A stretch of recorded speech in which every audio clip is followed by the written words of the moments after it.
even get the focus back again on our security agencies. I mean, they say little foxes that spoil the vine. How we treat them in terms of, because I see a tweet from Pastor Dot who says that he still spoke with a police officer the other day and she confirmed that she bought her uniform with her salary. And then you ask yourself, wait a minute, is this what is going on with some of these agencies? Yes, we know they signed up to protect the territorial integrity of this country, and literally, it could cost them an arm and a leg, but what about their welfare? Okay. If they don't feel that right, how do they go about their duties honorably and satisfactorily too? It's part of the problem that we are facing. Don't forget that the Nigerian police is still going through a reform program at the moment. I mean all the security agencies now. All police, of them. The DSS, everybody are going military, through one form Navy, of Air reform Force. or the other. Rome was not built in a day. The situation did not degenerate to what it is now in a day. And I want you to know that processes are in place. What we want them to know is that now we are in a transparent environment where technology makes it easy for you to report things anonymously. If you think something that is not supposed to go on is going on in your organization, speak out. Don't gossip about it, and don't use that one incident to bring down the whole house. But let it out. When pressmen, when journalists, when the media houses get hold of certain information, they use it. Now what you have just done is that you've done it. In my capacity and with my relationship with the security agents in Nigeria, if I have details of that particular incident, I can assure you it's going to be addressed. What kind of improvement did you say you've even seen? If we could look at it a little further, because yes, the average man on the street, look, it's a global village now. It's been several years ever since we started dealing with this security challenge we've got on our hands. And people expect that, okay, much as they later then say, look, we were not prepared for this. Okay, we need to adjust and see how we can adjust ourselves and get ourselves back into the game. But from what you've seen, start with the police, the man you see out there on a regular basis. Do we see that, okay, we're trying to adjust our mindset operationally as well to meet with the reality of the time? Yes, I can say that. We are not yet there. There's a difference between getting there and going there. We are heading in that direction at the moment. The country that you may want to mirror it with is the type of policing services you're getting in the United States. Maybe not necessarily. I'm talking about the little changes to see. The little changes. Which will culminate into the first thing I will want to appreciate now is that the mindset of an average policeman compared to 10, 15 years ago are more informed than they used to be. Do you understand? In terms of their conduct and how they carry out their duties?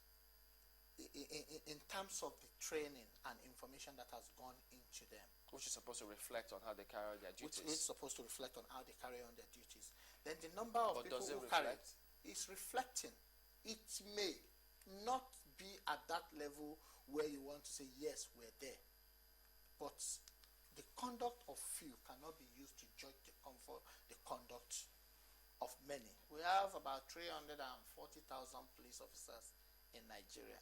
If you ask me to give you a list of officers who are performing exceptionally well, if we do police award in Nigeria like they do in other parts of the world, where you will create an award and say what a police officer have done for him to deserve promotion, I want to say from my own little assessment that we are on our way there.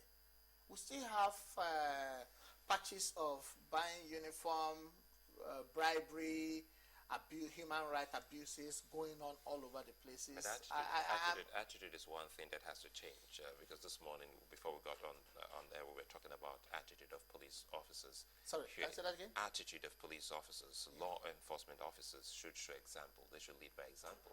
A situation whereby you get to see a police officer not on a chase, driving against traffic, and another with a gun asking people to leave that lane for them to pass. well. So when you say you have seen an improvement in some That of is this, where myself and yourself need to work. I remember about 3 years ago when the MD Abubakar took over the power. do you expect the citizen to make the arrest or what? No, I don't expect the citizen to make the arrest, but I expect I expect the citizen to get some details and pass it on to people like yourself. Plate number of the vehicle and everything. Just with your letter-headed sheet to the force headquarters is going to make an impact, not only reporting it or highlighting it. But if a vehicle belonging to Area J police station is seen driving against the traffic and somebody took a video or a picture of it, it's a good evidence. If they send it to your organization and you now attach it on your letter-headed sheet and fire a letter to the force headquarters to that effect, you've done something. And I know that the last three administration of Nigerian police force have something they call force disciplinary committee. They are looking at cases like that. I have reported cases. About a week ago, a police officer nearly wanted to shoot me.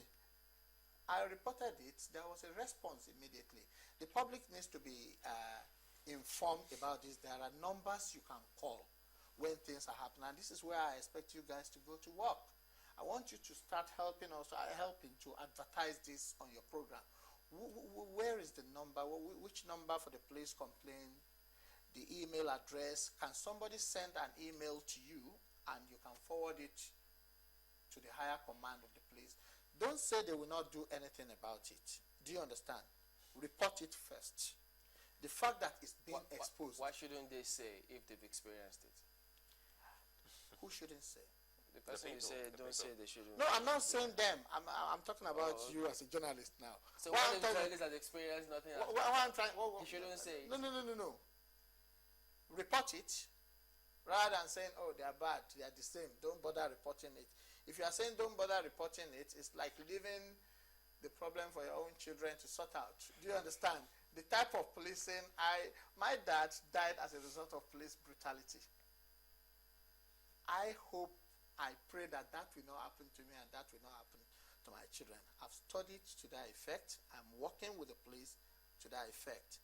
And I can see now my children are well educated when it comes to dealing with police.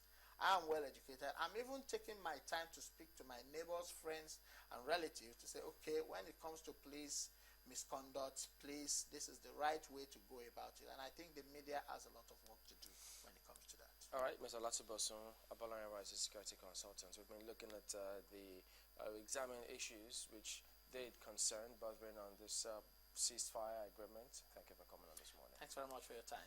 We're back after the break.